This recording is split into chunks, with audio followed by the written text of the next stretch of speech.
नमस्कार, अभिवादन सभी साथी गार्जियन को। मैं जयप्रकाश यादव, पंचायती राज प्रकोष्ठ, जिला महासचिव मुजफ्फरपुर। साथियों, आज मुजफ्फरपुर पताही हवाई अड्डा पर भाजपा के कदावर नेता आ रहे हैं, जिनको कदावर कहने में भी शर्म आ रहा है। साथियों, इन नेताओं से जितने भी, चाहे वह भाजपा के कार्यकर्ता है, यहाँ के जितने भी लोग हैं बीजेपी के, उन सभी नेताओं से हम यह कहेंगे कि आप अपने जो केंद्रीय नेता हैं उनसे यह पूछे कि आखिर जिस हवाई अड्डा पर आपका आज प्रोग्राम होने जा रहा है और आप भाषण दे रहे हैं, इस हवाई अड्डा पर नरेंद्र मोदी ने बोल कर गए थे कि ये हवाई अड्डा बहुत जल्द शुरू होगा, 1 साल के अंदर शुरू होगा। जो आज 9 साल बीतने जा रहा है उनके बोलने के बाद, और अभी तक हवाई अड्डा की तो दूर की बात है, उनके जिला के जो नेता हैं इस हवाई अड्डा को अन्य जगह ले गए। तो मैं यह पूछना चाहता हूं कि आखिर यह हवाई अड्डा कब शुरू होगा और आम आवाम, गरीब नौजवान किसान को ये सुविधा कब मिलेगा। यहाँ हवाई जो अड्डा है वह एक मुजफ्फरपुर की शान को बढ़ाने के लिए था, जो इसको विधिवत ध्वस्त किया जा रहा है। इसलिए मैं बीजेपी के शीर्ष नेतृत्व और बीजेपी के क्षेत्रीय, जिला, प्रदेश जो भी नेता है उन सभी नेताओं से यह आग्रह करेंगे कि कम से कम आज फिर उस मंच से, शीर्ष नेतृत्व नेताओं से आप बुलवाइए, उनसे कहवाइए कि हाँ, अमुक दिन, अमुक तारीख, अमुक साल तक ये हवाई अड्डा बनकर तैयार होगा और तब मैं वोट मांगने आऊँगा, अन्यथा नहीं आऊँगा। क्योंकि मोदी ने कहा था कि मैं पुनः दोबारा तब यहाँ वोट मांगने आएंगे, प्रचार करने आएंगे, जब मैं ये हवाई अड्डा शुरू करूँगा। लेकिन ऐसा नहीं हुआ। भाजपा का एक एक कार्यकलाप जो है वह कहना कुछ और करना कुछ है। भाजपा का इतिहास ही गड़बड़ है, क्योंकि आपने देखा होगा कहीं कोई मेडिकल बनवाना नहीं और मंच से बोल देना कि मेडिकल तैयार है, हमने उद्घाटन किया है।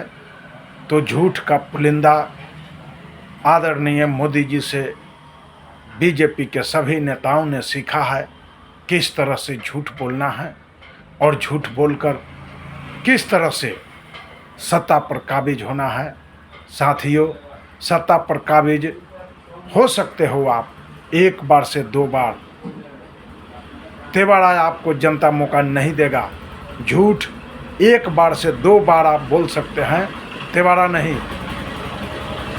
आपको गाय, गोबर, मुल्ला, मंदिर, मस्जिद, यही आप चिल्लाते हो, इसके सिवाय आपके पास कुछ नहीं है। सब कुछ धराशायी हो गया है। और आने वाला जो 2024 है, वो 24 में आपको पूर्ण रूप से जवाब मिलने वाला है। ये प्रचार प्रचार से कुछ नहीं होगा। किसान, नौजवान, गरीब, मजदूर, अकलियत, सभी लोगों को यहाँ रोजगार, दवाई, कमाई, सिंचाई, ये सब चाहिए। और वो आप वादे के सिवाय कुछ कर नहीं सकते हो, कुछ दे नहीं सकते हो, क्योंकि आपने करोड़ों बोलने के लिए बोल देते हो करोड़ों नौकरी देंगे, लेकिन ऐसा होता नहीं है।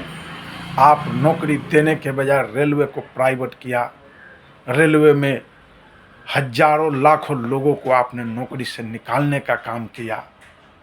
सेना जो जिस तरह से बॉर्डर पर जाकर शहीद हो जाता है और सेना को मान सम्मान तक नहीं मिलता है, सेना को आप नौकरी देते तो हैं, 4 साल के लिए आपने नौकरी किया और 4 साल के बाद रिटायर होगा, मात्र मिलेगा 12 लाख रुपया। तो सबसे पहले मैं आग्रह करूंगा कि राष्ट्रीय नेता जो अमित शाह है, उनका बेटा जाए सेना में। जो भी राष्ट्रीय स्तर के नेता है, हम क्षेत्र का छोड़िए, वो अपने बेटे को बॉर्डर पर भेजे और भेजने के बाद जब उनका बेटा शहीद होगा तब उनको पता लगेगा कि आखिर 12 लाख होता क्या है। एक दिन नेता अगर शपथ ले ले और दूसरे दिन अगर सरकार गिर जाए या वो बर्खास्त हो जाए तो उस दिन से लेकर जब तक जिएगा उसको पेंशन मिलेगा, और नेता को पेंशन नहीं। नेता को जब पेंशन हो तो फिर इस देश के सेना को क्यों नहीं। इसलिए देश का सेना भविष्य है और उनके साथ जो खिलवाड़ हुआ है ये बिल्कुल निंदनीय है। और जब भी अगर इंडिया गठबंधन का सरकार आएगा तो पुनः फिर वीर अगिन जो नाम रखा गया है और 4 साल का जो नौकरी दिया गया है, इस पर भी सरकार संशोधन करने का काम करेगा। जिस तरह से मुलायम सिंह यादव आज नहीं है और उन्होंने सेना के पार्थिव शरीर को, उनका देन है जो रक्षा मंत्री थे मुलायम सिंह यादव, और उन्होंने यह लागू किया कि सेना जो भी हो शहीद होगा उनके पार्थिव शरीर को मान सम्मान के साथ घर पहुंचाया जाएगा और वहां सलामी देते हुए उनकी अंतिम संस्कार होगी। तो आपने उस चीज़ को भी ख़त्म करने पर लगे हैं। ये उम्मीद बीजेपी के नेताओं से और बीजेपी वालों से नहीं थी। जय हिंद, जय इंडिया, जय राष्ट्रीय जनता दल, जय महागठबंधन। सभी साथी को नमस्कार।